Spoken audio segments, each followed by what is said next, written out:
வெளிப்படுத்தல் 1ஆம் அதிகாரத்திற்கு வெளிப்படுத்தல் 1ஆம் அதிகாரம் 18வது வசனத்தை நாம் வாசிக்கலாம். பக்கமானது 334வது பக்கம். திவ்ய வாசகனாகிய யோவானுக்கு வெளிப்படுத்தினதான புஸ்தகத்திற்கு நாம் வாசிக்கலாம். 12வது வசனத்தை நான் வாசிக்கிறேன். மரித்தேன், ஆனாலும் இதோ சதா காலங்களிலும் உயிரோடு இருக்கிறேன். ஆமென். நான் மரணத்துக்கும் பாதாளத்துக்குரிய திறவுகோலை உடையவராயிருக்கிறேன்.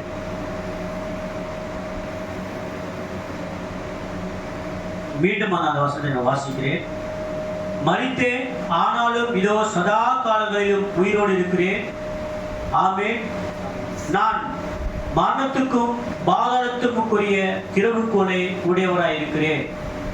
வாசிக்கப்பட்ட தேவனுடைய வாக்கின் ஆசீர்வாதத்தை கர்த்தர் நம் ஒவ்வொருவருக்கும் தரும்படியாக இந்த வண்ணமாக நாம் தலைவை தாழ்த்தலாம். இரக்கத்தில் ஐஸ்வர்யம் உள்ள தேவனாகிய கர்த்தாவே, வாசித்த தேவனுடைய வாக்கின் ஆசீர்வாதத்தை இந்த பரிசுத்த வேத புத்தகத்தோடு நின்று கொண்டிருக்கிற எங்கள் ஒவ்வொருத்தருக்கும் இந்த ஆசீர்வாதங்கள் தரும்படியாக நீர் எங்களுக்கு அனுகிரகம் பாராட்டும்படியாக நாங்கள் ஜெபிக்கிறோம். எங்கள் பரலோக பிதாவே, நாங்கள் அழகான பாடலை நாங்கள் கேட்கும் போது நீர் எங்கள் அருகில் இருக்கிறீர் என்பதை கர்த்தாவே நாங்கள் நினைத்துக் கொண்டிருக்கிறோம். கர்த்தாவே, இன்று காலை நீர் எங்களை உம்முடைய பிள்ளைகளாக ஏற்றுக்கொண்டு எங்கள் பாவங்களையும் தப்பிதங்களையும் மன்னித்து நாங்கள் தேவையுள்ள ஜனங்களாக இருக்கிறபடியால் உமது ஆசீர்வாதங்களை எங்களுக்கு அருள வேண்டும் என்று நாங்கள் ஜெபிக்கிறோம். நாங்கள் ஜீவித்துக் கொண்டிருக்கிற இம்மகத்தான வேளையில் வருடந்தோறும் உலகமானது அந்தகரமாறிக்கொண்டே செல்வதை நாங்கள் காண்கிறோம். கர்த்தர் தம்மை வார்த்தையின் மூலமும் தம்மை வெளிப்படுத்தின காரணத்தினால் அவருடைய வருகையும் பிரகாசம் அடைந்து வருவதையும் நாங்கள் உணர்கிறோம். கர்த்தாவே, நாங்கள் வாசித்த இந்த வார்த்தை எங்களுக்கு ஆசீர்வதித்து தரும்படியாகவும் நாங்கள் ஜெபிக்கிறோம். நாங்கள் என்ன செய்ய வேண்டும் என்றும், எப்படி ஜீவிக்க வேண்டும் என்றும், எப்படி சிறந்த கிறிஸ்தவர்களாய் இருக்க வேண்டும் என்பதை நீர் எங்களுக்கு வெளிப்படுத்தி தர வேண்டும் என்பதற்காக நாங்கள் ஜெபிக்கும்படியாக இந்த காலை நேரத்தில் மீண்டுமாய் இந்த கூடாரத்தில் வருகை தந்துள்ளோம். இந்த காலை நேரத்தில் கூடியுள்ள கிறிஸ்தவர் அல்லாத ஒவ்வொருவரும் உம்மை குறித்து அவருடைய தேவையை நீர் அவர்களுக்கு அறிந்து கொள்ளும்படி செய்ய வேண்டும் என்று தேவனே நான் ஜெபிக்கிறேன். பரலோக பிதாவே, மறுபடியும் பிறந்த கிறிஸ்தவர்கள் யாவரும் முன்னிருந்ததை காட்டிலும் உம்மை இன்னும் அதிகமாய் நெருங்கி ஜீவிக்க வேண்டும் என்பதை உணர்ந்து கொள்ள வேண்டும். அதுவே கிறிஸ்தவ அன்பின் ஐக்கியத்திலும் விசுவாசத்திலும் நாங்கள் எல்லாரும் இருக்கவும் எங்களுக்கு ஏதுவாய் இருக்கும் என நான் ஜெபிக்கிறேன். கர்த்தாவே, எங்கள் மத்தியில் நோயுற்றுள்ள எல்லாரும் இந்த காலை நேரத்தில் சுகமடைய அருள் செய்யும். ஏற்றுக்கொள்ள வேண்டிய அவசியத்தை அவர்கள் உணர்ந்திருக்கின்றனர். பிதாவே, உங்களுடைய கனத்துக்கென்று மகிமைக்கென்று இங்கு நடப்பவைகளையும் பேசப்படுபவைகளையும் நீர் ஆசீர்வதிக்க வேண்டும் என்று நான் ஜெபிக்கிறேன். நாங்கள் இயேசுவின் நாமத்தில் இவளை கேட்டுக்கொள்கிறோம். ஆமென். கர்த்தர் நம்மளை ஆசீர்வதிப்பாராக. நம்ம உட்காரலாம். Price the Lord. நான் இதிலிருந்து ஒரு சிறு தலைப்பை நான் எடுத்துக்கொள்ள விரும்புகிறேன். அது என்னவென்றால், பரலோகத்தின் திறவுகோல் அப்படின்னு ஒரு சப்ஜெக்டை ஒரு தலைப்பை நான் எடுத்துக்கொண்டு தேவனுடைய மகத்தான செய்தியிலிருந்து வேதத்திலிருந்து சில காரியங்களை நாம் பார்க்கலாம். பரலோகத்தினுடைய திறவுகோல், அதுக்கு ஆதாரமாக இன்னொரு வசனத்தை கூட நாம் வாசிக்கலாம். மத்திய சுவிசேஷம் 14ஆம் அதிகாரத்தை நாம் எடுத்துக்கொள்வோம்.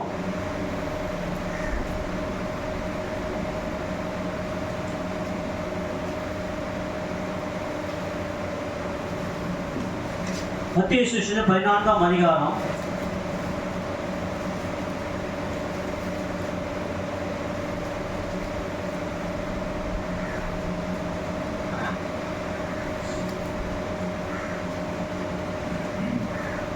16ஆம் அதிகாரம். மத்தேயு சுவிசேஷம் 16ஆம் அதிகாரம்.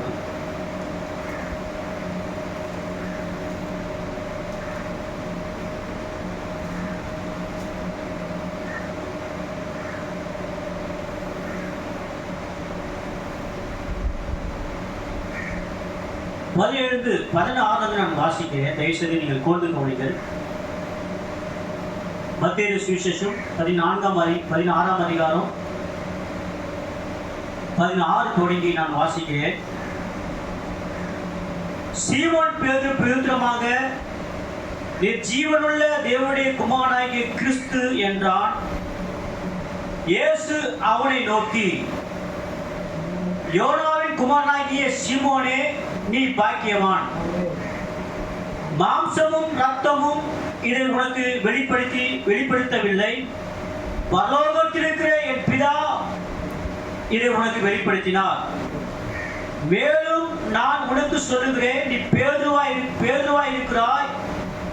இந்த கல்லின் மேல் என் சபையை கட்டுவேன், பாதாளத்தின் வாசல்கள் அதை மேற்கொள்வதில்லை. 19 வசனம்.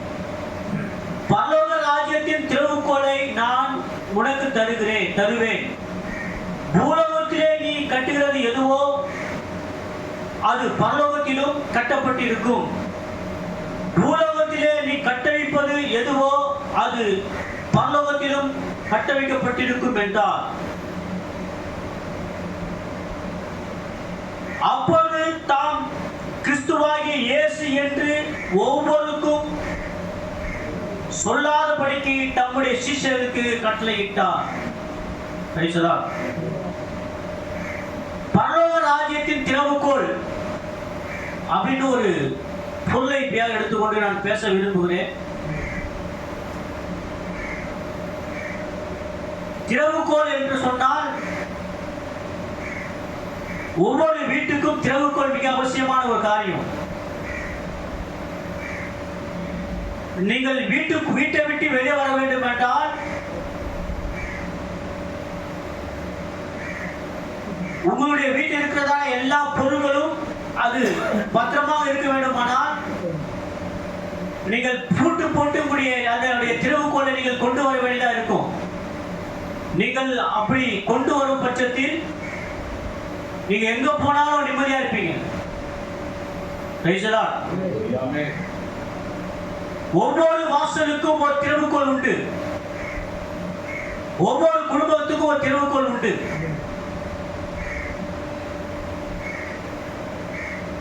ஆனால் மகத்தான தேவன் மாம்சத்திலே தோன்றி வெளிப்படுத்திய விசேஷத்தில் அவர் என்ன சொல்கிறார் என்றால், மரித்தேன் ஆனாலும் சதா காலையில் உயிரோடு இருக்கிறேன், நான் திறவுகோலை உடையவராக இருக்கிறேன்னு சொல்றார். அவரும் ஒரு கீ வச்சிட்டு இருக்கார், பரலோக ராஜ்யத்தினுடைய திறவுகோல்.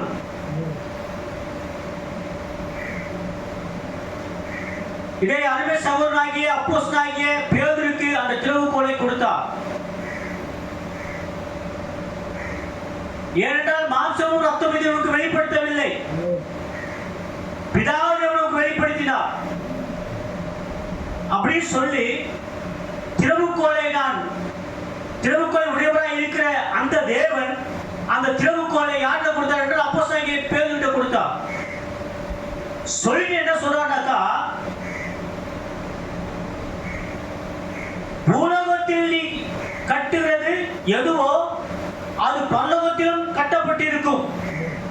திறவுகளை கொடுத்து சொல்றாரு, பூலோகத்தில் நீ பூமியில வாழும் போது எவரை கட்டுகிறீரோ அது பரலோகத்தில் கட்டப்பட்டிருக்கும், பூலோகத்தில் நீ எதை கட்டளிப்பாயோ அது பரலோகத்தில் கட்டளிக்கப்பட்டிருக்கும் என்றார். அல்லேலூயா. ஒரு திறவுகோலை தேவன் பேதுருக்கு கொடுக்கும் முன்னாடி அவர் திறவுகோலை உடையவராக இருந்தாரே, அப்படியானால் ஏதோ ஒன்று பூட்டு போட்டுக்க வேண்டும். என்னால அவருடைய திறவுகளை வைத்திருந்தார். இதை பேரிட்டு கொடுக்கிறதுக்கு முன்பாக அந்த பல்லகமானது பூட்டு போட்டிருக்க வேண்டும். நான் சொல்லிட்டு புரியுதுங்களா? பேசலா எப்போது இது பூட்டு போடப்பட்டது என்று சொன்னால், தேவனுடைய சிருஷ்டிப்பாகிய ஆதாம், உபசிருஷ்டிப்பாகிய ஏவாள் விழுந்து போன அந்த சமயத்தில் தேவன் என்ன செய்தார் என்று சொன்னால், அவங்களை ஏதேனை விட்டு அவரை வெளியே அனுப்பும் போது, அப்போ ஏதேனுக்கு அவர் என்ன செய்தார் என்றால் காவல் வைத்து அதை லாக் போட்டார். நம்ம அந்த வசனத்தை நாம் வாசிக்கலாம். ஆதியாகம புஸ்தகத்திலிருந்து நம்ம அந்த காட்சி நாம் வாசிக்கலாம். 3ஆம் அதிகாரம் 22 தொடங்கி 24 வரைக்கும் நான் வாசிக்கிறேன். பின்பு தேவனாகிய கர்த்தர், இதோ மனுஷன் நன்மை தீமை அறியத்தக்கவனாய் நம்மில் ஒருவனைப் போல ஆனான். இப்போதும் அவன் தன் கையை நீட்டி ஜீவ விருட்சத்தின் கனியையும் பறித்து புசித்து என்றென்றைக்கு உயிரோடாதபடிக்கு செய்ய வேண்டும் என்று அவன் எடுக்கப்பட்ட மண்ணை பயன்படுத்த தேவனாகிய கர்த்தரை அவனை ஏதேன் தோட்டத்திலிருந்து அனுப்பிவிட்டார்.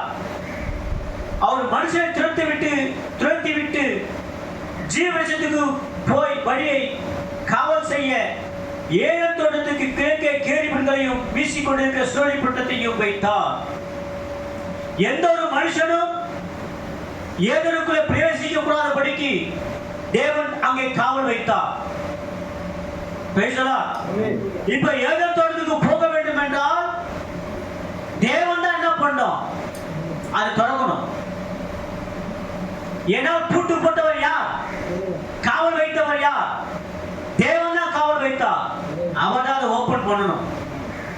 காலம் தோறமாக தேவன் எந்த ஒரு மனுஷன் ஏதேனுக்குள்ள போகக்கூடாது என்பதற்காக காலம் தோறும் அவர் என்ன செய்தார்? அதை காத்திருந்தார். என்று சொன்னா மனுஷன் எப்படிப்பட்டவர் என்று சொன்னால், ஏசாயா தீர்க்கதரிசி புஸ்தகம் 59ஆம் அதிகாரம் 2வது வசனங்களை வாசிப்பீர்கள். 1-2 வசனங்களை நீங்கள் வாசிப்பீர்களானால், ஏசாயா தீர்க்கதரிசி புஸ்தகத்தை நாம் திருப்பிக் கொண்டு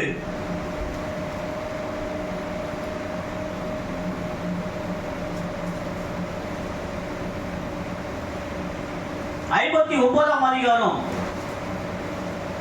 1-2-3 வசனங்களை வாசிக்க தயவுசெய்து நீங்கள் கூர்ந்து கவனிங்கள். இதோ ரசிக்க கூடாதபடிக்கு கர்த்தருடைய கை குறுகி போகவும் இல்லை, கேட்க கூடாதபடிக்கு அவருடைய செவி மந்தமாகவும் இல்லை. உங்கள் அக்கிரமங்களே உங்களுக்கும் உங்கள் தேவனுக்கும் நடுவாக பிரிவினை உண்டாக்குகிறது. உங்கள் பாவங்களே அவர் உங்களுக்கு செவி கூடாதபடிக்கு அவருடைய முகத்தை உங்களுக்கு மறைக்கிறது. ஒரு பெரிய பிளவு ஏற்பட்டது. தேவனுக்கும் மனுஷனுக்கும் ஒரு பிளவு. பரலோக ராஜ்யத்துக்குள்ள பிரவேசிக்காதபடி காரணம் என்னவென்றால் அவர் செய்த அக்கிரமங்கள்.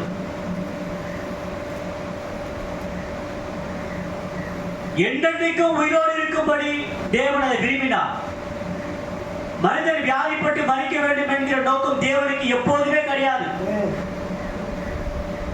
மனிதனுக்கு அச்ச வியாதி வர வேண்டும், மனுஷனுக்கு கேன்சர் வர வேண்டும், தலைவலி வர வேண்டும், இப்படிப்பட்ட வியாதிகள் வர வேண்டும், இப்படி நோய்கள் வர வேண்டும் என்று தேவன் ஒரு காலம் விரும்பவில்லை. அவர் எப்படிப்பட்டவரோ, அவர் எப்படி நித்தியமானவரோ அந்த வழியில தான் ஒரு மனுஷன் சிருஷ்டித்தார். அவரும் நித்தியமானவனாக இருந்தான். ஏதேன் தோட்டத்திலே அவர்கள் பாவம் செய்யும் போது தேவனுக்கும் அவர்களுக்கும் இடையிலே ஒரு பெரிய ஒரு பிரிவினை உண்டானது. எந்த ஒரு மனுஷனும் இனிமேல் ஜீவவிருட்சத்தின் கனியை புசிக்காதபடிக்கு தேவன் அதுக்கு காவல் வைத்தார். மகத்தான தேவன். ஆனால் அவர் திறவுக்கூடிய தேவனாக இருந்தார். Price the Lord. காவல் வைத்தவர் சும்மா இல்லை, அந்த திறவுகோலை உடையவராய் இருந்த அவர் ஒரு மனிதனை கொண்டு போய் அந்த திறவுகோலை கொடுக்கிறார். Price the Lord. திறவுகோல் தான் பேதுரு வாங்குற. இப்ப பேதுரு எதை கட்டவிக்கிறாரோ அது பரலோகத்தில் கட்டவிக்கப்பட்டிருக்கும். எதை கட்டுகிறாரோ அது பரலோகத்தில் கட்டிருக்கும். Price the Lord. இப்ப எல்லா மனுஷன் எங்க திரும்புறானாக்கா, இந்த வேதத்தை வாசிக்கிறதான அது ஊழியக்காரனான விசுவாசிகளான எங்க திரும்ப வேண்டும் என்றால் அப்போஸ்தலனாகிய பேதுரு பக்கம் தான் திரும்பணும். Price the Lord. இப்ப திறவுகோலை தேவன் யாருக்கு கொடுத்தாருனாக்கா, அவர்கிட்ட திறவுகோலை பேதுருக்கு கொடுத்துட்டார். கேக்குறீங்களா? எல்லாரும் எந்த பக்கம் திரும்ப வேண்டும் என்றால் பேதுரு பக்கம் தான் திரும்பணும். இன்னைக்கு ஒரு சபைக்கு போயிருந்தேன். பரலோக ராஜ்யத்தின் திறவுகோல் சென்று ஒரு தலைப்புல எங்கேருந்து ஒரு ஊழியக்காரருக்கு அழைச்சிருக்காங்க. அப்போ போர்டில் பார்க்கும்போது அவர் ஒரு டைட்டில் பிரசங்கம் பண்ண போறாரு. அந்த டைட்டில் பிரசங்கம் பண்ணா பரலோகத்தின் திறவுகோல் போட்டு ஒரு பெரிய சாவி பண்ணி வச்சிருந்தான்.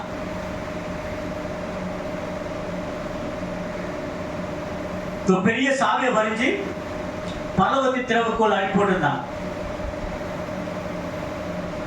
என்னதான் பெரிய சாமியை வரைஞ்சிருந்தாலும், என்னதான் 1000 பேர் சபையை கொண்ட ஒரு சபை மெய்ப்பொருளாகவோ ஊழியக்காரர்களோ யாரா இருந்தாலும் சரி, பேதுரு பக்கம் நீங்க திரும்பவில்லை என்றால், கேட்கிறீங்களா?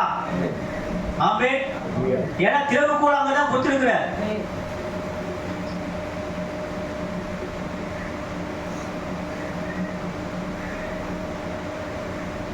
எப்போதுமே மனுஷனுக்கு தேவனுக்கு ஒரு பெரிய பிளவு இருந்தது. ஆதியாகமம் தொடங்கி மல்கியா வரைக்கும், மல்கியால இருந்து கடைசி திவ்ய வாசனாய யோவான் வரைக்கும் ஒரு பெரிய பிளவு இருந்தது. அந்த பிளவு நிமித்தமா தான் அந்த மகத்தான தேவனை கீழே இறங்கி வந்து மனுஷனுக்கும் தேவனுக்குள்ள ஒரு நெருக்கத்தை கொண்டு வந்தான். ஒரு பிளவுல இருந்து மனுஷன் தப்பிக்கிறதுக்காக ஒரு கிருபையான பலியாக அவரே இறங்கி வந்து நமக்காக ஒரு பலியானார். முழு ரத்தத்தையும் அவர் கொடுக்க வேண்டியதா இருந்தது. என்ன? மனுஷனுக்கு தேவனுக்கு ஒரு பெரிய பிளவு இருக்கக்கூடாது என்பதற்காக. கவனிக்க பிரியமானவர்களே, ஒரு பெரிய பிளவு இருந்தது.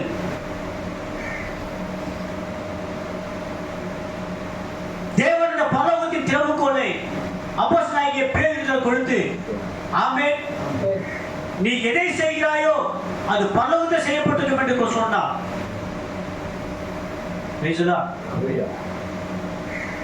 திறவுகோல் என்றால் சாவி கிடையாது, அது ஒரு செய்தி. அது ஒரு செய்தி.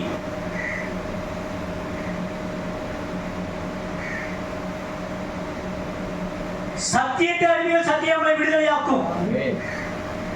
திறவுகோல் என்பது ஒரு சாவி அல்ல, ஒரு செய்தியை பேதுருக்கு கொடுத்தார். இந்த செய்தியை நீ சொல்லும் போது, நீ பூலோகத்தில் எவை கட்டப்படுகிறாயோ அது பரலோகத்தில் கட்டப்பட்டிருக்கும். இந்த செய்தியை பிரசங்கம் பண்ணும் போது, நீ பூலோகத்தில் எவை கட்டவிக்கிறாயோ அது பரலோகத்தில் கட்டவிக்கப்பட்டிருக்கும் சொன்னார். இப்ப எல்லா கிறிஸ்தவர்களும் ஆமென் அப்போஸ்தலனாகிய பேதுரு பக்கம் திரும்பி ஆகணும். வேற வழியே கிடையாது. இல்ல நாங்க பேதுரு பக்கம் திரும்ப மாட்டோம் அப்படின்னு சொன்னீங்கன்னாக்கா எந்த ஒரு மனுஷனும் எங்க வர முடியாது. ஆமென். பேதுருட்ட வந்தா தான் திறக்க முடியும். நீ பேதுருட்ட வரனாக்கா பிஷப்ட்ட போனா எப்படி திறக்க முடியும்? Praise the lord. ஹalleluya. இப்ப மத்தேயு சுவிசேஷம் 28ஆம் அதிகாரத்தில் நீங்கள் போவீர்களானால், நீங்கள் புறப்பட்டு போய் சகல ஜாதிகளை சீஷராக்கி அவருக்கு பிதா குமாரன் பரிசுத்தாவின் நாமத்தில் அவருக்கு ஞானஸ்நானம் கொடுங்கள் என்று சொன்னார். Praise the lord. ஹalleluya. கேக்குறீங்களா? அப்படி பாருங்க. பரலோக ராஜ்ய ராஜ்யத்தின் திறவுகோலை கொடுத்த மத்தேயு 11ஆம் அதிகாரத்தில் ஒரு மனுஷனுக்கு திறவுகோலை கொடுத்தார். அவர்தான் பேதுரு, விசேஷித்தமான ஒரு மனுஷன். 28ஆம் அதிகாரம் வரும்போது சொல்லுகிறார், நீங்கள் புறப்பட்டு போய் சகல ஜாதியை சீஷராக்கி பிதா குமாரன் பரிசுத்த ஆவியின் நாமத்தில் அவர்களுக்கு ஞானஸ்நானம் கொடுங்கள் என்று சொல்லும்போது, இன்றைக்கு கிறிஸ்தவாகிய அநேக ஊழியக்காரர்கள், அநேக சபை போதகர்கள் என்ன சொல்லுகிறார்கள் என்றால், நாங்கள் பேதுரு சொல்லுவதை கேட்போமா, இயேசு கிறிஸ்து சொல்வதை நாங்கள் கேட்போமா அப்படி நீங்க பேசுறாங்க.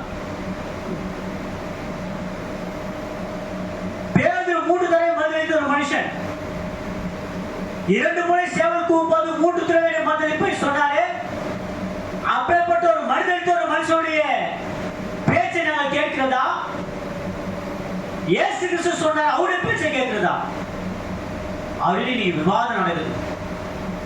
நிறைய பிஷப்மார்கள், நிறைய போதகர்கள், நிறைய விசுவாசிகள் ஆமென் அவர் சொல்ற காரியம் என்னக்கா, நாங்க பேதுரு சொல்றதை கேட்கிறதா, இயேசு கிறிஸ்து சொல்றதை கேட்கிறதா? இயேசு கிறிஸ்து தம்முடைய வாயை திறந்து சொல்றாரு, அவருடைய பேச்சை கேட்கிறதா, நாங்க பேதுருடைய பேச்சை கேட்கிறதா அப்படின்னு ஒரு விவாதம் நடக்குது. நான் என்ன சொல்ல வரேன்னாக்கா, தேவன் அதை உங்களுக்கு சொல்லல, எந்த பிஷப்மாருக்கு சொல்லல, எந்த பேராயருக்கு சொல்லல, எந்த ஒரு மத போதகருக்கு சொல்லல. அவர் சொன்னது அவருடைய சிஷ்யனுக்கு மாத்திரம்தான். ஏன்னா திறவுகோலை அவருடைய சிஷ்யன் கையில் தான் கொடுத்தாரு. ஆனா இவங்க என்ன சொல்றாங்கன்னாக்கா, நாங்க பேதுரு பேச்சுதான் கேட்க மாட்டோம்.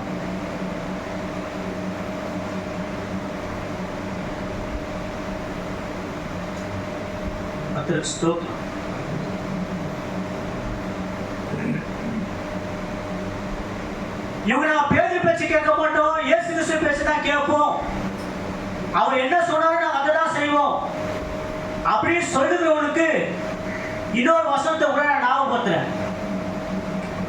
யோவானின் சுவிசேஷ புஸ்தகத்தை நம்ம எடுத்துக்கொள்வோம்.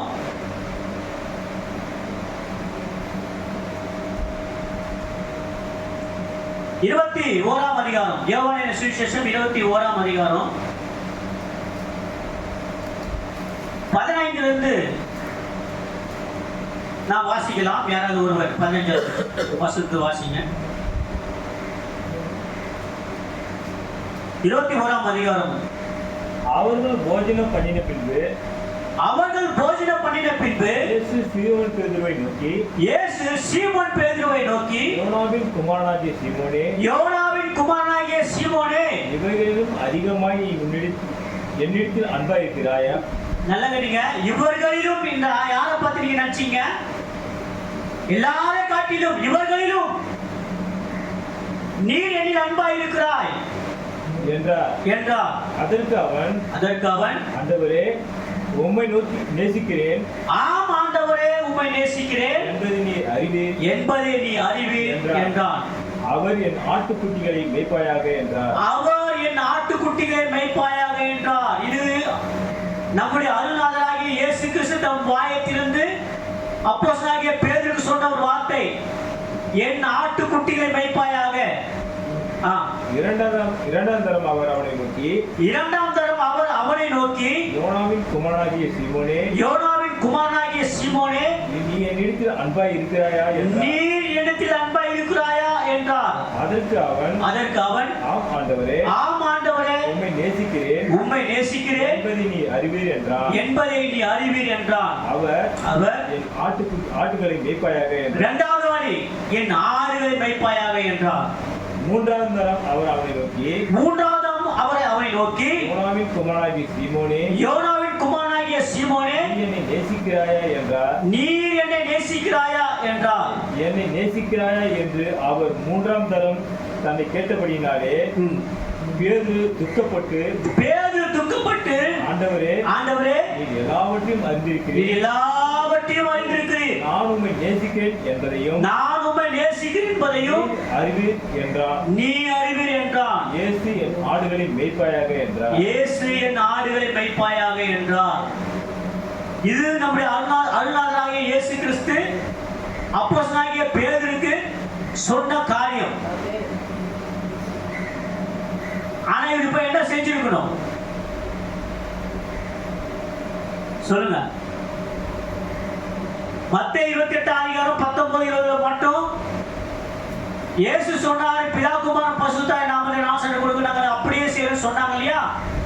இங்க பேதுரு என்ன சொல்றாரு? ஆடையும் ஆட்டுக்குட்டிகளையும் மேய்ப்பார்கள் சொல்றாரு. அப்ப பேதுரு என்ன செஞ்சிருக்கணும்?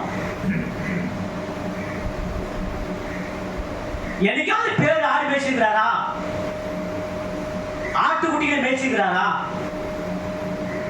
இதுக்கு போயிட்டு அவங்ககிட்ட அர்த்தத்தை கேட்டா, ஆஹா அது ஆடு கிடையாது, அது ஜனங்கன்றான். இதோட வெளிப்பாடு மட்டும் இப்படி உனக்கு கிடைச்சது. இயேசு கிறிஸ்து சொல்லுகிறபடியே செய்ய வேண்டுமானால் பேதுரு போய் எங்கேயாவது ஆடு மேய்ச்சிருக்கணும், இல்ல ஆட்டுக்குட்டியை மேய்ச்சிருக்கணும். இல்லைன்னா பேதுரு தப்பானவரை மாறி இருப்பார், இயேசு கிறிஸ்து பேச்ச கேட்காதவர் ஆகிட்டு இருப்பார். ஆனா இதுக்கு மாத்திரம் ஒரு வெளிப்பாடு என்னன்னாக்கா, அது ஆடு கிடையாது, அது ஜனங்க. அதை வெளிப்பாடை பெற்றுக்கொண்ட அதே சகோதரர்கள் தான் இன்னைக்கு பிதா குமாரன் பரிசுத்தாவின் நாமத்தில் ஞானஸ்நானத்தை அவங்க என்ன பண்றாங்கன்னாக்கா தப்பா யூஸ் பண்றாங்க. அல்லேலூயா. 11 சீஷர்களுக்கு தேவன் இந்த செய்தியை கொடுத்தார், இந்த வெளிப்பாட்டை கொடுத்தார். பிதா குமாரன் பரிசுத்தாவின் நாமம் என்பது என்ன என்பதை அவருக்கு வெளிப்படுத்தினார். அல்லேலூயா. இப்போது பேதுரு அப்போஸ்தலர் 2ஆம் அதிகாரத்துக்கு போகும்போது முதல் திறவுகோலை அவர் உபயோகப்படுத்துகிறார்.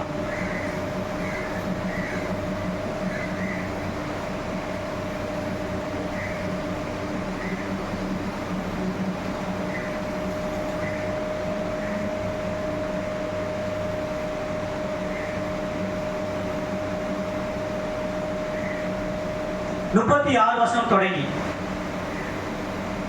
ஆகையால் நீங்கள் சிலுவையில் அறைந்த இந்த இயேசுவையே தேவன் ஆண்டவரும் கிறிஸ்துவாகிற என்று இஸ்ரவேல் குடும்பத்தார் யாவரும் நிச்சயமாய் அறிய கடவர்கள் என்றான். ஆமென். இதை அவர்கள் கேட்டபோது இருதயத்திலே குத்தப்பட்டவர்களாகி பேதுருவையும் மற்ற அப்போஸ்தலரையும் பார்த்து சகோதரரே நாங்கள் என்ன செய்ய வேண்டும் என்றார்கள். பேதுரு அவர்களை நோக்கி நீங்கள் மனம் திரும்பி ஒவ்வொருவரும் பாவ மன்னிப்புக்கென்று இயேசு கிறிஸ்துவின் நாமத்தினாலே ஞானஸ்நானம் பெற்றுக் கொள்ளுங்கள். அப்பொழுது பரிசுத்த ஆவியின் வரத்தை பெறுவீர்கள். வாக்குத்தத்தமானது உங்களுக்கும் உங்கள் பிள்ளைகளுக்கும் நம்முடைய தேவனாகிய கர்த்தர் வரவழைக்கும் தூரத்தில் உள்ள யாவருக்கும் உண்டாயிருக்கிறது என்று சொல்லி இன்னும் அநேக வார்த்தைகளினாலும் சாட்சி கூறி மாறுபாடுள்ள இந்த சந்ததியை விட்டு விலகி உங்களை ரட்சித்துக் கொள்ளுங்கள் என்றும் புத்தி சொன்னார். யாரை விட்டு விலகி உங்களை ரட்சித்துக் கொள்ளுங்கள் என்று சொன்னார்? மாறுபாடுள்ள இந்த சந்ததியான யார் அவர்கள்?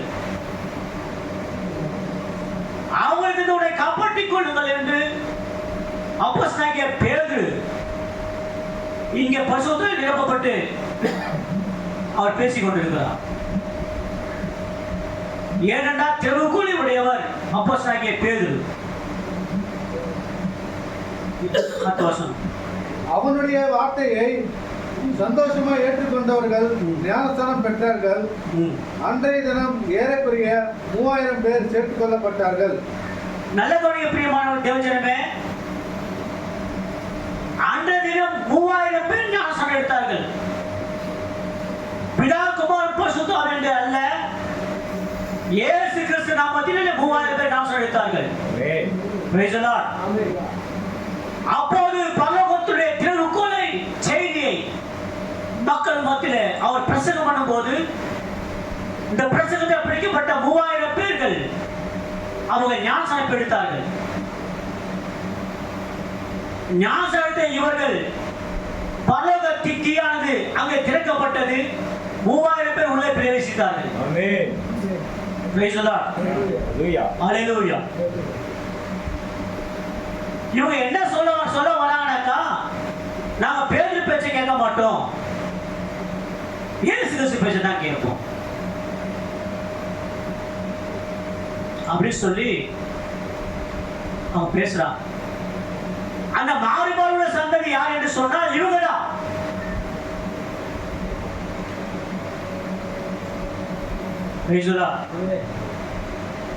வேதத்திலே எங்கேயோ 2-3 சாட்சிகளானதான் அது நிலவரப்பட வேண்டிய வேதம் சொல்லுகிறது. பிதாக்குமான பரிசுத்த நாமத்தில் ஞானஸ்நானம் கொடுத்தவர்களோ எடுத்தவர்களோ ஒரு சாட்சியும் கிடையாது. அது இல்லைன்னா செல்லுபடியாக.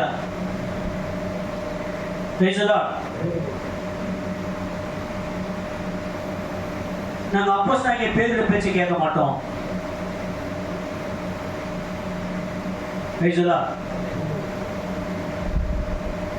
பிதாக்குமான பரிசுத்த நாமத்தில் ஞானஸ்நானம் கொடுக்கிற இந்த காரியங்கள் வேதத்தில் எங்கேயுமே கொடுத்ததாக இல்லை, சரித்திரமே கிடையாது. கத்தோலிக்க உபதேசம் இது. இந்த கத்தோலிக்க உபதேசம் கிபி 325 ரோமன் கத்தோலிக்க சபையினாலே இது அறிமுகமாக்கப்பட்டது. அந்த நாள் இந்த நாள் வரையிலும் கத்தோலிக்க சபைக்கு வேற புத்தகம் கிடையாது. அவங்க இந்த பரிசுத்த வேதத்தை வைத்து யாரும் பிரசங்கம் பண்ண மாட்டாங்க. அவங்களுக்கு என்று வேற புத்தகம் உண்டு. அவங்க தள்ளுபடி ஆகமத்தை வைத்து பிரசங்கம் பண்ணி கொண்டிருக்கிறார்கள். தள்ளுபடி ஆகமத்தை பிரசங்கம் பண்ணி கொண்டிருக்கிறார்கள். அந்த கத்தோலிக்க உபதேசத்தை இன்னைக்கு சபையார், இன்னைக்கு போதகமாக பிடித்துக் கொண்டு அவங்க கொடுக்கிற ஞானஸ்நானத்தை இவர்கள் கொடுத்து கொண்டிருக்கிறார்கள். அதனாலே அநேகர் பரலோக ராஜ்யத்தில் பிரவேசிக்க முடியாமல் அவர் தடுமாறி கொண்டிருக்கிறார்கள். ஏன்னா அவர் பேரு பக்கம் தான் வந்து ஆகணும். ஹalleluya. பேரு பக்கம் திரும்பாமல் எந்த ஒரு சபையும் நிச்சயத்துக்கு போக முடியாது. ஹalleluya. கேக்குறீங்க பிரியமானவர்களே? ஏன்னு சொன்னால் தேவனுடைய கரத்தில் இருந்ததான அந்த திறவுகோலை தான் பேதுருடைய கரத்தில் கொடுத்தார்.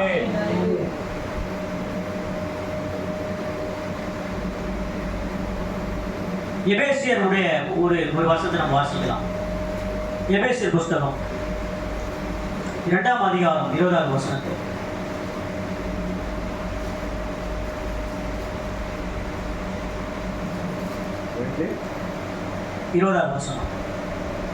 எபேசியர் 2ஆம் அதிகாரம் 20வது வசனம். அப்போஸ்தலர் தீர்க்கதரிசிகள் யாவரும் என்பவர்களுடைய தீர்க்கதரிசிகள் என்பவருடைய அஸ்திபாரத்தின் மேல் கட்டப்பட்டவராய் இருக்கிறீர்கள். அதற்கு இயேசு கிறிஸ்து தாமே மூலைக்கல்லாய் இருக்கிறார். அப்போஸ்தலர் தீர்க்கதரிசிகள் போடப்பட்ட அஸ்திபாரம் எது? எந்த கல்லின் மேல் அவங்க அஸ்திபாரம் போடப்பட்டார்கள்? அப்போஸ்தலர் போடப்பட்ட முதல் அஸ்திபாரம் சபை ஒழுங்குபடுத்தும் போது அவர் போட்ட முதல் அஸ்திபாரம் என்னென்றால், நீங்கள் மனம் திரும்பி ஒவ்வொரு பாவ மன்னிப்புக்கு என்று இயேசு கிறிஸ்து நாமத்தில் ஞானஸ்நானத்தை பெற்றுக் கொள்ளுங்கள். அப்போது பரிசுத்த வார்த்தை பெறுவீர்கள். இதுதான் போட்ட அஸ்திபாரம். இந்த அஸ்திபாரத்தின் மேல் ஒரு சபை கட்டப்பட வேண்டும். ஏனென்றால் தேவன் பேருக்கு திறவுகோலை கொடுத்தார். இந்த திறவுகோலை உடையவர்கள் பாக்கியவான்கள். இயேசு கிறிஸ்து நாமத்தில் ஞானஸ்நானம் கொடுக்கிற சபை பாக்கியம் உள்ளது. ஹalleluya. அந்த மாறுபாடுள்ள சந்ததியை விட்டு உங்களை ரட்சித்துக் கொள்ளுங்கள். கத்தோலிக்க சபை தொடங்கி இன்றைக்கு இருக்கிற எல்லா பெந்தெகோஸ்தே சபை வரைக்கும் எல்லாரும் கத்தோலிக்க ஞானஸ்நானத்தை கொடுத்து கொண்டிருக்கிறார்கள். அது சர்ச் ஆஃப் கிரைஸ்டா இருக்கட்டும், ஜெகோவா விட்னஸா இருக்கட்டும், திருத்துவ உபதேசமா இருக்கட்டும், ஒருத்துவ உபதேசமா இருக்கட்டும், சவுத் டேவா இருக்கட்டும், எதுவா இருந்தாலும் அவர் கத்தோலிக்க உபதேசத்தில் இருந்து கொண்டு அநேக மக்களை வஞ்சித்துக் கொண்டிருக்கிறார்கள். அந்த மாறுபாடு சந்ததியை விட்டு உங்களை விலகி ரட்சித்துக் கொள்ள நீங்க வர வேண்டிய ஒரே ஒரு இடம், நீங்கள் மனம் திரும்பி உங்கள் பாவம் மன்னிப்பு கண்டு இயேசு கிறிஸ்து நாமத்தில் நான் நாசத்தை பெற்றுக்கொள்ள வேண்டும். அப்போதுதான் பரிசுத்த வார்த்தை பெற முடியும். ஆமென். ஹalleluya. இந்த திறவுகோலை தேவன் பேதுருவுடைய கரத்தில் கொடுத்தார். பேதுரு 3000 பேர்களை அவர் என்ன பண்ணாங்கக்கா, பரலோக ராஜ்யத்துக்குள்ள திறந்து அனுப்பினார். அவன் எப்பேற்பட்ட பாக்கியவான்கள் பார்த்தாங்க. Praise the Lord. ஹalleluya.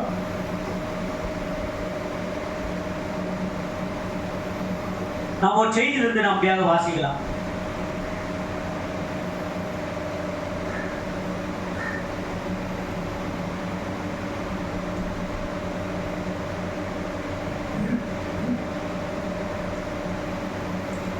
ஜீவனுள்ள தேவனுடைய உண்மையான சபையின் 5 உறுதியான அடையாளங்களை செய்கிறது நான் வாசித்து நான் முடிக்க விரும்புகிறேன். கொஞ்சம் தயவுசெய்து கூர்ந்து கவனிங்க.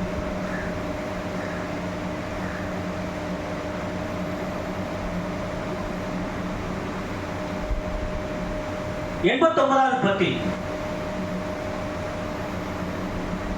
இதை அவர்கள் கேட்டபோது இருதயத்தை குத்தப்பட்டவர்களாகி பேதுருவை மற்ற அப்போஸ்தலரை பார்த்து, சகோதரரே, நாங்கள் என்ன செய்ய வேண்டும் என்றார்கள். கவனமாயிரு, தீர்வு சொல்ல கவனமாயிரு. அங்கேதான் திறவுக்குள் உண்டு என்றார். பேசுறார். இப்போ சொல்றார், கவனமாயிரு, உன்னிடம் திறவுக்குள் உள்ளது. தேவன் பேருக்கு சொல்றாராம், கவனமாயிரு, உன்னுடைய திறவுக்குள் உண்டு என்றாராம்.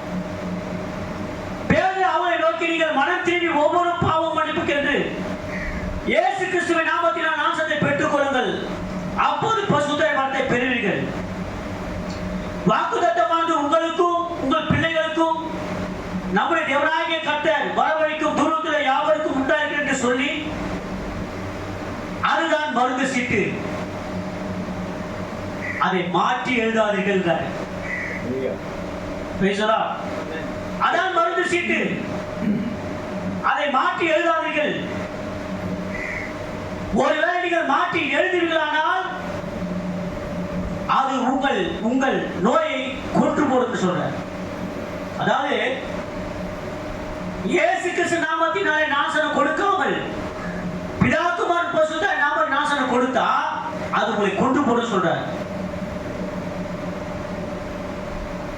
வார்த்தையை அவிசுவாசிக்கும் போது அவருக்கு வியாதி வரும். வார்த்தை ஏற்றுக்கொள்ள பட்சத்தில் அவருக்கு நோய் வரும். தீர்க்க சொல்றாரு, அதுதான் அவருடைய மருந்து சீட்டு.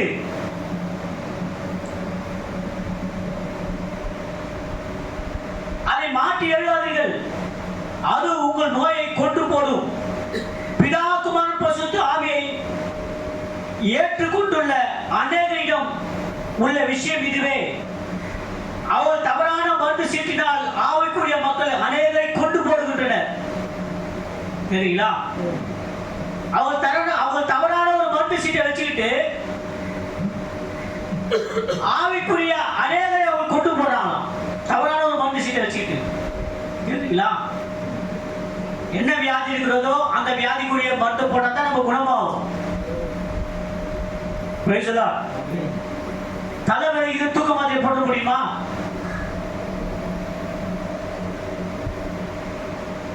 பேசுதா?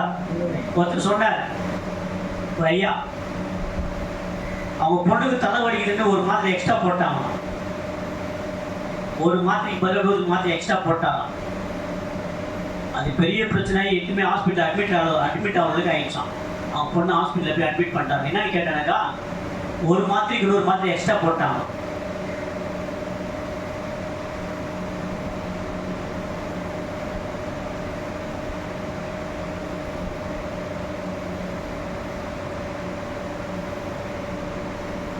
தவறான மருந்து சீட்டை ஆவிக்குரிய மக்கள் அநேகரை கொண்டு போடுகின்றனர். அப்படி ஒன்றுமே இல்லை. யாருக்குமே வேதத்தில் பிதாகுமாரன் பரிசுத்த ஆவியின் நாமத்தினாலே நாசனம் கொடுக்கப்படவில்லை. கத்தோலிக்க சபை நிறுவப்பட்ட வரைக்கும் அப்படிப்பட்ட ஞாசன ஆலை நடந்ததே கிடையாது. கத்தோலிக்க சபைதான் அதற்கு தாய்.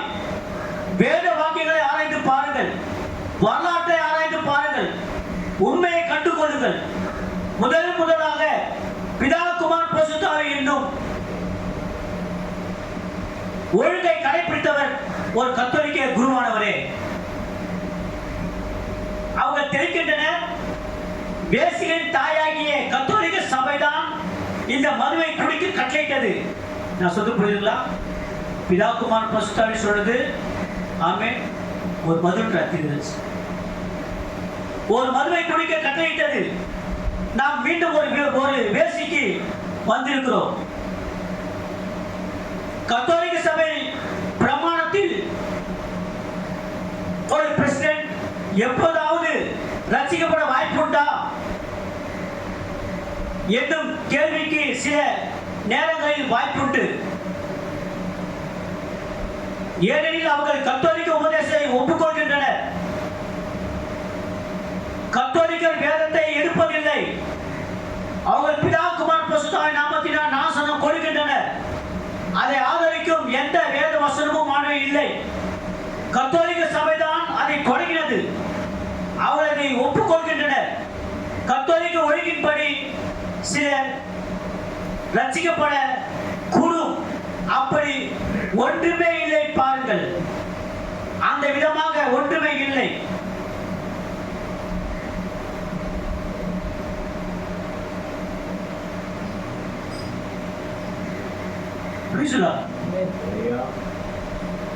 வேசிகளுடைய தாய் கத்தோலிக்க சபை. வெளிப்பத்தில் 17ஆம் அதிகாரத்தில் 1ஆம் வசனத்திலிருந்து வாசித்தா கத்தோலிக்க சபை குறித்து வேத வார்த்தை இருக்கும். வேசிகளின் தாயாகிய அவள் கொடுக்கப்பட்ட அந்த மதுதான் பிதா குமாரன் பரிசுத்த ஆவியினால் கொடுக்கப்படுகிற ஞானஸ்நானம். அநேக ஆவிக்குரிய மக்களை அதை கொண்டு போடுகின்றன என்று நாம் செய்தியில வாசித்தோம். அல்லேலூயா. ஆனால் கர்த்தராகிய இயேசு கிறிஸ்து நாமத்தில் நாசம் எடுக்கக்கூடிய அந்த மக்கள் கிருபை பெற்றவர்கள், பாக்கியம் உள்ளவர்கள், அவருடைய நாமத்தை ஏற்றுக்கொண்டவர்கள், அவருடைய நாமத்தை தரித்தவர்கள். அதுக்கப்புறம் அவங்க என்ன பண்றாங்க, நாங்க பேரு பேச்சு கேட்க மாட்டோம் அப்படின்றாங்க. சில பேர் இவங்களுக்கு பவுலை ரொம்ப பிடிக்கின்றாங்க. பவுலுடைய வாழ்க்கை வரலாறு, பவுலுடைய நிருபங்களை நாங்கள் வாசிக்கும் போது இப்பேற்பட்ட ஒரு மனுஷனை நாங்கள் பார்த்தது கிடையாது அப்படின்றாங்க. ஆனா பவுல் கொடுத்த ஞானஸ்நானத்தை ஏன் இப்போ கொடுக்கலன்னு கேட்டேனாக்கா அது ஏற்றுக்க மாட்டாங்க. பேதுருவும் பவுலும் ஒருத்தருக்கு நேராக சந்திக்கப்படவே இல்லை, சந்திக்கவே இல்லை. ஆமென். பவுல் அனனியாவிட்ட ஞானஸ்நானம் பெற்றுக் கொள்ளும் போது அப்போஸ்தலனாகிய அனனியா பவுலுக்கு கொடுக்கப்பட்ட ஞானஸ்நானம் பிதா குமாரன் பரிசுத்த ஆவி கிடையாது. இயேசு கிறிஸ்து நாமத்தில் ஞானஸ்நானம் பெற்றவர் பவுல். அதனால்தான் அவருடைய மக்களுக்கு அப்போஸ்தலர் 19ஆம் அதிகாரம் வரும்போது பரிசுத்த ஆவியை பெறாத சில பேருக்கு அவர் பேசிக் கொண்டிருக்கிறார். பரிசுத்த ஆவி நிரப்பப்பட்டு பவுல் பேசிக் கொண்டிருக்கிறார். அப்போது நாங்கள் பரிசுத்த ஆவியை உண்டு நாங்கள் கேள்விப்படவே இல்லை என்று சொல்லும் போது, அப்படியா நீங்கள் எந்த ஞானஸ்நானத்தை பெற்றீர்கள்? அப்போஸ்தலர் 19ஆம் அதிகாரம் 1-5 வரைக்கும் வாசித்தால் அந்த காரியங்கள் அதில் இருக்கும். நாங்கள் யோவான் பெற்றுக் கொடுத்த ஞானஸ்நானத்தை பெற்றோம் என்றார்கள். அதற்கு பவுல் சொல்லுகிறார், யோவான் இயேசு கிறிஸ்து வருவதற்கு முன்பாக மனம் திரும்புதலை கேட்டு ஞானஸ்நானத்தை கொடுத்தாரே, அவர் வந்த பிறகு பாவம் மன்னிப்புக்கு ஞானஸ்நானத்தை பெற வேண்டும் என்று சொல்லும்போது அவர்கள் உடனே கீழ்ப்படிந்தார்கள். அவருக்கு கர்த்தராகிய இயேசு கிறிஸ்து நாமத்தில் ஞானஸ்நானம் மறுபடியும் கொடுக்கப்பட்டது. அவர்கள் பரிசுத்த ஆவியை பெற்றார்கள். அல்லேலூயா. அவங்க உடனே கீழ்ப்படிந்தார்களே, அந்த மக்கள் தான் நமக்கு தேவை.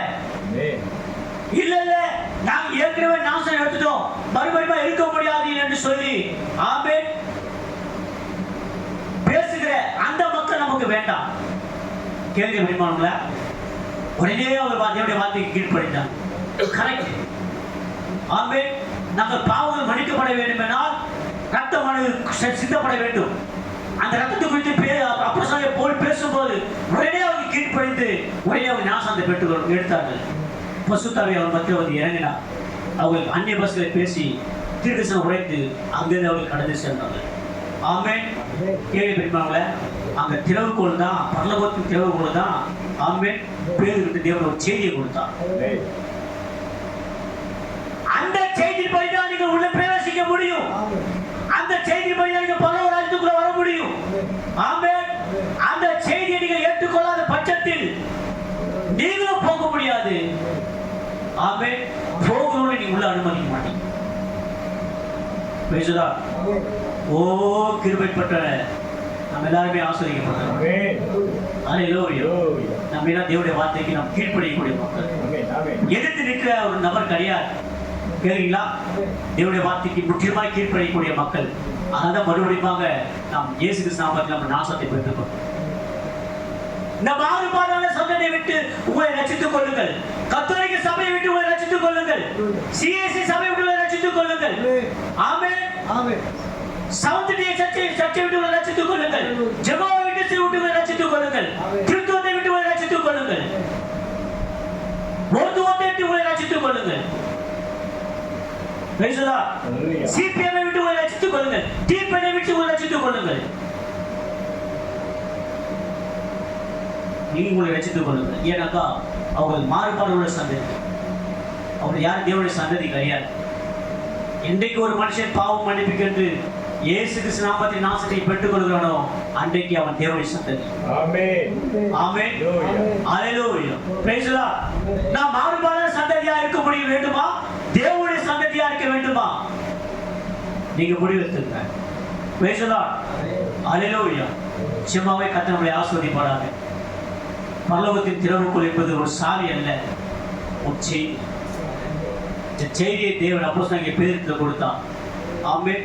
அந்த செய்தி நிமித்தமாக 3000 பேர் நாசம் எடுத்தார்கள். உள்ளே வந்தார். தண்டக மந்திரி வந்தார். ஆமென். அந்த செய்தியை சொல்லி ஆமென் கீயை திறந்தாரு. கந்தக மந்திரி உள்ள போனார். கேக்குறீங்களா? ஆமென். பேசலா அப்போஸ்தலனாகிய பவுல் அந்த கீயை வச்சு அவரு என்ன பண்ணாரு? பரலோகத்தின் ராஜ்யத்துக்கு 12 பேரை ஞானஸ்நானம் கொடுத்து அவங்க உள்ள போனாங்க. இன்றைக்கு பிரியமான தேவச்சனமே, நீங்கள் மனம் திருப்பி ஒவ்வொரு பாவம் மன்னிப்பு கேட்டு இயேசு கிறிஸ்து நாமத்தின் நாசத்தை பெற்றுக் கொள்ளுங்கள். அப்போது நீங்கள் பசுத்தாவியை பெறுவீர்கள். அப்போதான் பசுத்தாவியை உள்ள வருவோம். ஆமென். அவர் வாக்கு மாறாதவர். ஆமென். அவர் மாறாத தேவன். ஆமென். ஒன்று சொல்லிட்டு ஆமென் அவர் மாத்திக்கிறவர் கிடையாது. ஆமென். அவர் ஆதியில் என்ன சொன்னாரோ வெளிப்பது வரைக்கும் அவர் தன்னை மாத்திக்கவே முடியாது. நீங்கள் மனம் திருப்பி ஒவ்வொரு பாவம் மன்னிப்பு கண்டு இயேசு கிறிஸ்து நாமத்தின் நாசத்தை பெற்றுக் கொள்ளுங்கள். அப்போது பசுத்தாவியை பெறுவீர்கள். கர்த்தர் யாவரையும் ஆசீர்வதிப்பாராக. நாம் நம்ம தலையை தாண்டி நாம் ஜெபிக்கலாம். Price the Lord. நம்ம எழுந்து நின்று